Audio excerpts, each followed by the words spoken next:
What's up you guys, my name's David and welcome back to my channel. In today's video, I'll be breaking down the notorious Bermuda Triangle.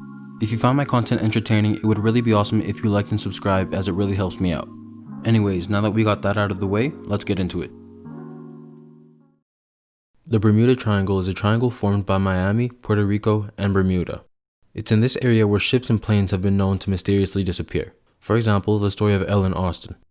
The Ellen Austin was a large cargo ship which used to sail between London and New York. They were on one of their voyages from London to New York when they were met with an unknown ship. This unknown ship was moving erratically and aimlessly through the waters. Even though it was in good sailing condition, no one was aboard. The captain of the Ellen Austin sent a salvage crew onto this unknown ship, and when the salvage crew boarded, they indeed confirmed that the ship was vacant. Everything was intact on the ship, all the food, all the cargo, everything was untouched. There was no signs of violence, and the only thing that was missing was the captain's logbook and the ship's nameplate. The captain of the Ellen Austin ordered the salvage crew to take the ship so they could all sail together to New York.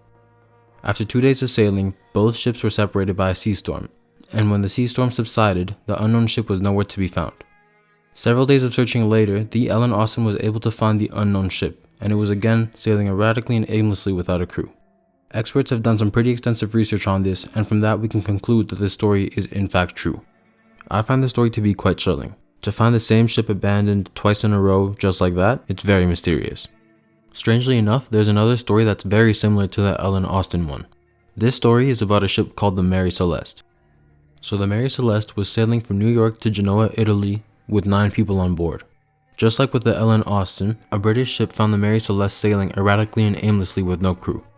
Experts were able to rule out the possibility of a pirate attack because just like the Ellen Austin story, everything on that ship and its cargo included was intact. I personally find it very interesting that the Ellen Austin and the Mary Celeste have very similar stories. This next story is a little bit different than the last two, but it's still extremely interesting. The disappearance of the USS Cyclops is officially known as the largest loss in life in the history of the US Navy. The USS Cyclops was one of the Navy's biggest fuel ships, and in March 1918, this massive ship set sail from Brazil to Baltimore with over 300 crew members on board. The only message sent from the ship was on the first day, and it didn't indicate any sort of trouble. After this transmission, the ship was never heard of again. An entire search of the area was done and nothing was ever found. No remains of the ship have ever been found. The captain never sent out a distress signal. Naval investigators weren't able to determine a cause for the disappearance. The scary part is that the Cyclops is only one in a list of more than 100 ships to have disappeared mysteriously in the Bermuda Triangle. So what could be causing these disappearances? There are two main theories that try to explain what's happening here.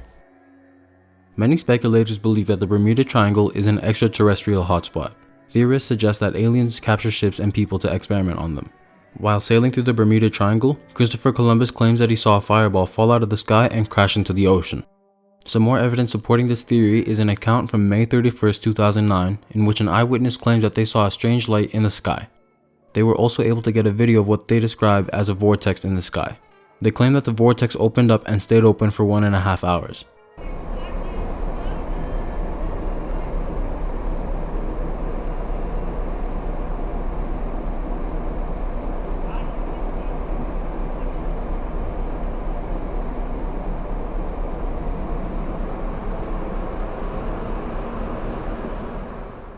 Tying into that video, theorists also suggest that aliens have made a wormhole in the Bermuda Triangle that they use to travel through the world.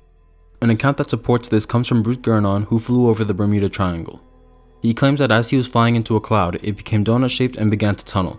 As he was flying through this tunnel, he saw electronic fog around him, which caused his navigational instruments to malfunction. Flight control wasn't able to get a location on his plane until after he left the tunnel. They were able to verify that his flight from Bermuda to Miami took 35 minutes, which is almost half of the average flight time of 64 minutes. Some people believe that he indeed entered a wormhole created by aliens. Taking a more scientific approach, this theory states that nature might just be the one to blame. They state that weather patterns are quite extreme in the Bermuda Triangle. Major storms pass through that area quite frequently, as well as there have been 100-foot waves reported. Another thing to consider is that the Bermuda Triangle is one of 2 places on Earth where compasses don't point magnetic north. Also in 2016, scientists discovered a series of massive 150-foot deep craters on the seabed. These craters are believed to have been formed by bubbles of methane leaking from oil and gas deposits in the seafloor. Scientists say that once these gases reach critical mass and burst, they can cause very big eruptions.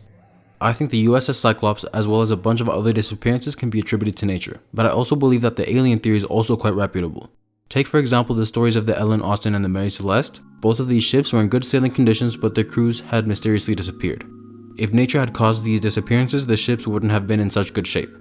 So what do you think? Let me know down in the comment section below. As always, if you enjoyed the video, like and subscribe. Anyways guys, I hope you had fun, and I'll see you in the next one.